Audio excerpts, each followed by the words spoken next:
most famous physical therapist on the internet. Hi folks, I'm Bob Schrupp, physical therapist. Brad Heineck, physical therapist. Together we are the most famous physical therapists on the internet. In our opinion, of course, Bob. Yep, they're going to be glad they came to watch today, Brad, because we're going to talk about 10 surprising things to avoid when you have a herniated disc or a sciatica. Exactly. Are you shocked that we're going to discuss this? 10 of them. 10 of Yeah, them. that's amazing. All right, first thing you want to do, Brad, is you want to avoid prolonged sitting. People don't realize that this injury or this type of problem is often a sitting problem rather than a lifting problem. Exactly. The more that your back is in this somewhat rounded out position, C posture, which Brad's going to demonstrate right now, that's putting stresses on the disc, which is pushing it out towards the back. We've showed this many times on some of our other videos. Yep. So you really want to avoid sitting. When I hurt my back the one time, Brad, where I threw out my disc, I actually did not sit. I would either stand or lay down. Yep. I mean, just to show you how. Right. I know when I bothered mine, I took a table that I could raise up to do my notes on. That's what I did. Yep. Yeah, one of the tables I go under the bed. I lifted it up, the tray table. No kidding. It worked well for my notes. I know I was doing an internship at the time, and I would do my notes standing on a counter, by a counter. So, all right, that again shows you how, especially like long car rides. Yeah, as a matter of fact, a friend of mine's wife is having back problems. She cannot sit and do her computer work, and he's asking me, can I get her one of the elevating computer desks so she can stand while she's working at the computer? So she's That's a good idea. Yep. All right, number two. A lot of people think, okay, I've got back pain. I'm going to do yoga, and that's going to help me. And there's just so many of the stretches in yoga that you can't do. I mean, it's going to. Right. I think some may be beneficial. Some are fine. Some are actually probably great for you.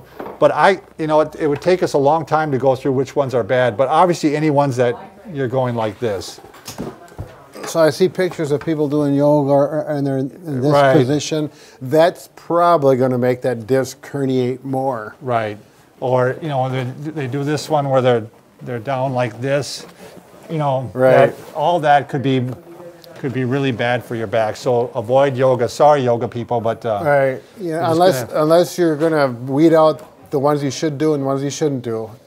But we don't have time for that right now. All right. If you have to sit, we want to make sure you're sitting with support. Right. So you're going to want to have some type of lumbar support. If you don't have one, all you have to do is roll up a towel. And Brad's got his famous little duct tape on there, or minor little duct tape, I don't know what that is, and help hold it in place. Right. So I think both of us say, sit on a firm, upright chair. Avoid the soft, cushy furniture that's going to promote that poor posture. Like a soft couch or a soft chair is going to kill you. Exactly. So here we got that firm chair, and I'm going to sit here, and you'll put that lumbar support right about at the belt line. You'll know because it's going to feel good. You may have to adjust it per individual. And right there. Now, right now, I can tell that this is a little bit too big. It's pushing my back out too far. You'd probably want more of a thinner one like this. And actually in my car, that's better. I have one of these and I have another one that two of these are taped together. And it depends on the day. Sometimes I'll use the one, sometimes I'll put one with two in there, sometimes I don't use it at all. But I've been working with my back for a long time. I kind of have it tuned in. You kind of know what is what. What I have found, Brad, with a lot of people is that when they're having a problem with a herniated disc, a lot of times they want more towel than less. When they're doing preventative, then they want less towel. Sure. But that's the thing. You can take a towel and you can roll it up as big as you want and try it and see what helps. And maybe have two sizes in your car. Exactly. Now, if you're on a couch, you have to sit on a couch. Take a throw pillow or something behind you and put it behind you. Yeah. Or one of those recliners or whatever. Make sure you got like I said, a throw pillow, because you're really going to sink in otherwise. All right. So, all right, Brad. By the way, a lot of people are new to our channel. They may be. Hi, welcome. If you are the first time, we want to make sure that you take a minute to subscribe, please, because we upload a video every day, and they're all here designed to help you stay fit, healthy, and pain-free. Yep. Simple little tricks like this can go a long way. All right, number 4, Brad, is really avoid bending and twisting. Sure. If you want to hurt your back, if you want to get, this is what you do. You bend and you twist. Sure. And when do you do that, Brad? A lot of times when you're shoveling. Yep. When you shovel like this, now I'm bent, and then I throw it over here, I'm twisting. And then add on some heavy wet snow into that. Right, and you got it now. Now you're going to hurt. So, number 5, Brad, sit-ups. Full sit-ups. This is going to put your back in that position again. And you know, I thought people all knew about this, but I still see instructors on the internet yet that are even doing this sometimes. So they're doing the full sit-up. This is terribly hard on your back. Puts a lot of stress on that low and then back. To make it worse, they'll do a sit-up with a twist. So now we're doing like a bend. My back just hurt right there doing that. You know? No.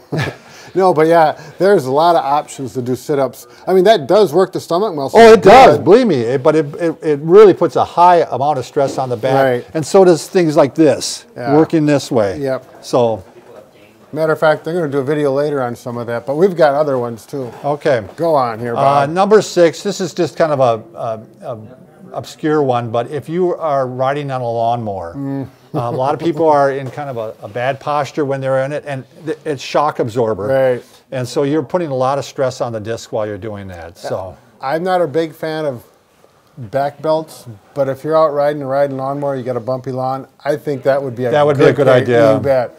You know, it's going to cinch you in and keep right. you up. Yep. If you need to, have to do it. You're actually probably better off doing a push mower maybe, but 2 acres long. We get a lot of questions, Brad, about we get a lot of questions too about whether or not can I weight lift. You know, when you have a herniated disc, I just don't think you can do it. I mean, you can do some. You could maybe do bench press. Sure. Yep. You can maybe do curls, but you certainly can't do. You can't do squats. I mean, if you're doing a squat and you're bending down like this, I don't, even if you keep your back straight, you're putting a lot of stress on it. It's not worth it. Definitely not deadlifts. Right. And definitely not, I don't want you ever doing bent over rows. I know, I see people do that a lot. So.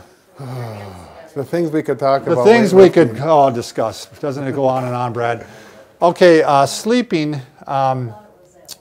The one thing you want to avoid with sleeping is I don't want you sleeping in a flexed posture all night long, Brad. So I don't want you laying on your side. Where's my mic? Over here. And laying like this all night long. You know, it's just, again, putting your back in that flex. Now, there's not a lot of stress on your back in this position. Right. But it's just not, it's better to be a bit straighter. If you're one of those real strong, broad men that have wide shoulders, I mean, that can put your back at an angle this way as well. Right, and that's why we recommend quite often is you could take a sheet. We also have something pre-made here. But you put the sheet in a roll.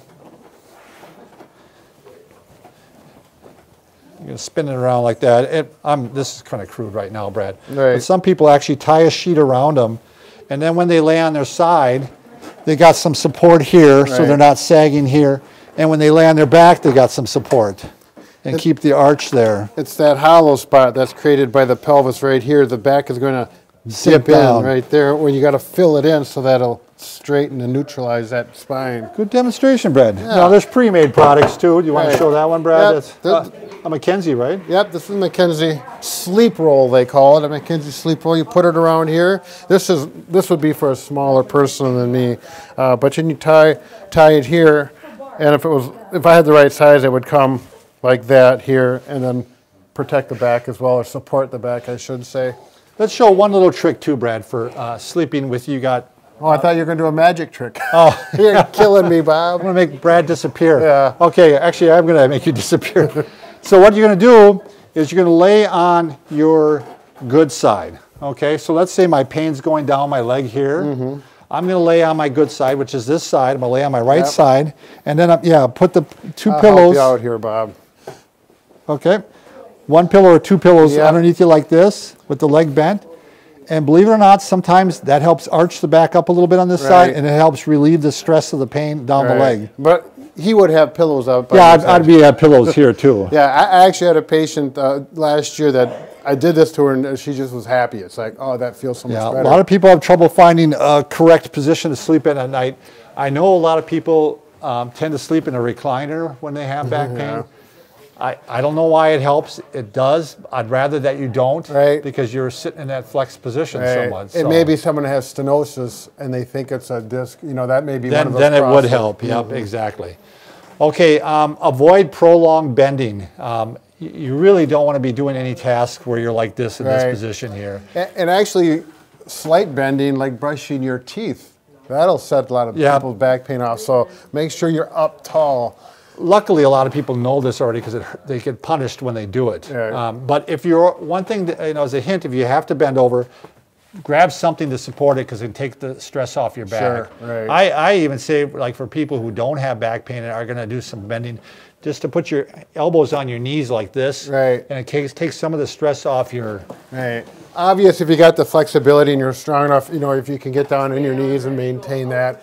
Right. But there's a lot of people with knee pain, that's not an option. You know, they're not able to get it makes it like difficult. that. So, all right, the last thing we're going to mention, Brad, is vacuuming. Vacuuming, especially the wrong way, is very hard on your back because this is what a lot of people do. This is my vacuum, Brad. I was going to say it's a nice vacuum. So they do this. They bend and they move. They don't move their legs at all. They're just bending and twisting it the whole time. Got to reach under to get under that chair. So instead, what you should be doing is you should be dancing with it. You're dancing with the vacuum, moving your leg. Every time the vacuum moves, your leg moves.